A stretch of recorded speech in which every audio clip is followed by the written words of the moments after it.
I was 196, and I'm 30. That's why I made sure I didn't pay my phone a lot today. I wanted to see what that is. We went down there outside. Oh, I don't like it down here. Huh? I don't like this building. No, I don't like this one. This is definitely makes my stomach hurt. We were in the big store down there. We were in the big store down there. No, this is not a good place. Not down here.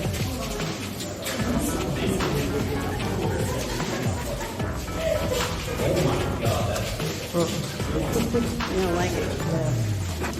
It's getting more and more of a heavy. Can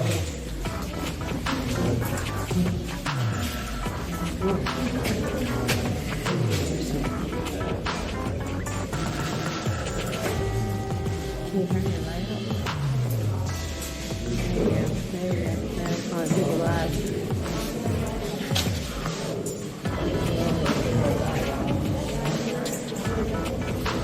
Got anything down here?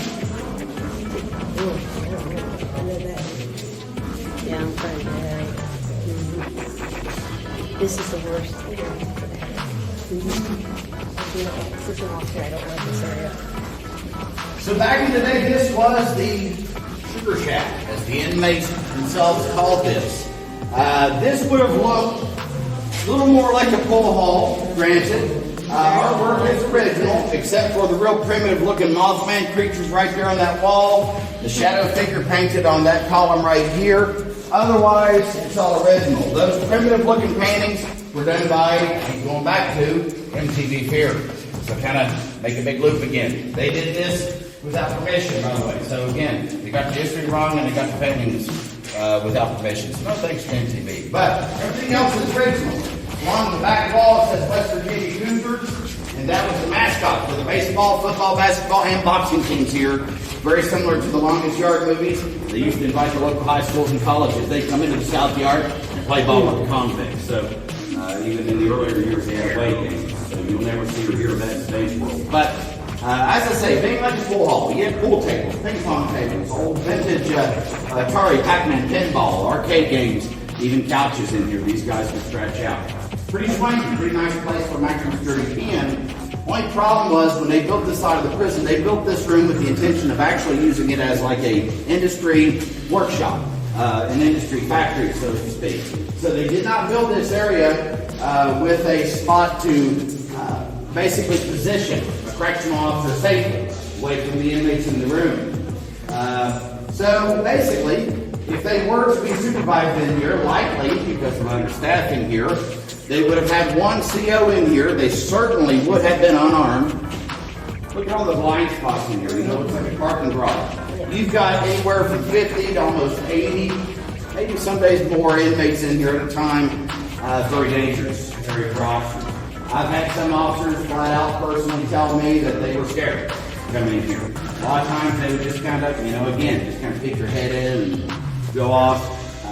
If anything, they would wait till the last inmate left this room and then do a final sweep to make sure nothing or no one was left behind. If you live in a place like this, back when this was open and you were a victim of a crime, you have one to no luck finding someone to testify in your defense on your behalf. So you all can use your imagination. In an area like this, when these guys know likely they can get away with whatever they want to, basically why they call it the sugar shack. A lot of nasty stuff in here, right? A lot of robberies, a lot of stabbings, beatings, things like that. Now, I'm a straight shooter about the history, and for that matter, history as well.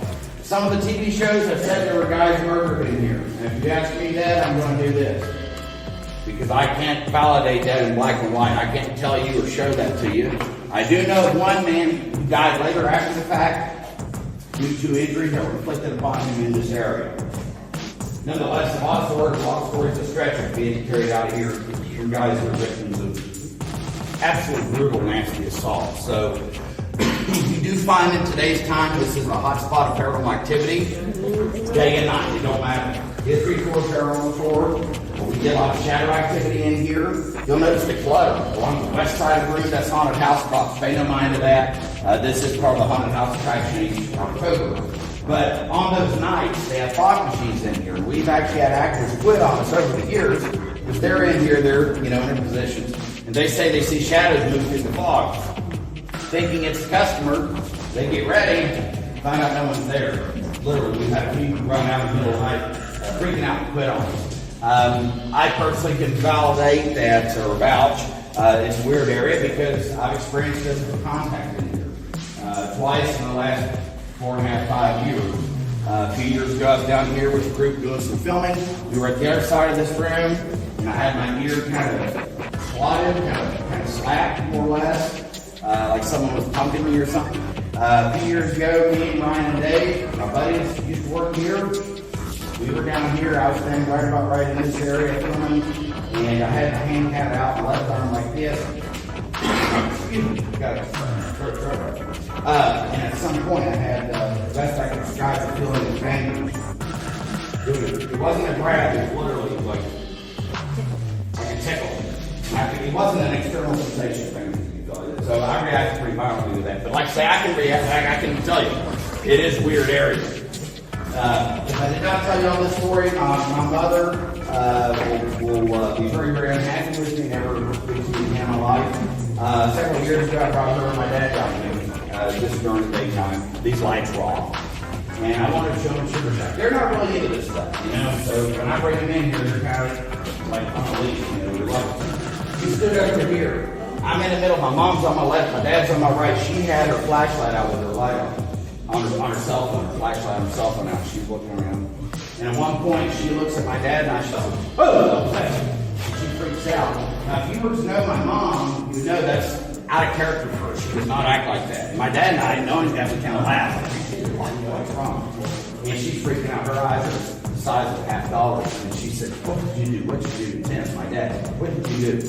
So it turns out what she had seen right over here, she said it was a solid black, like a shadow of a hand, and it came right around her. She's seen it in her peripheral vision, and it came like this, as if it was maybe going to inappropriately grab her or something. So that freaked her out. And I said, "What are you talking about?" My dad, "What are you talking about?" And finally she looked at me and said, "Let's get out of here." And so we went back out this way up to the yard, and she looked at me and she said, "What was that?" I said, "Mom, I'm not joking, the place is haunted."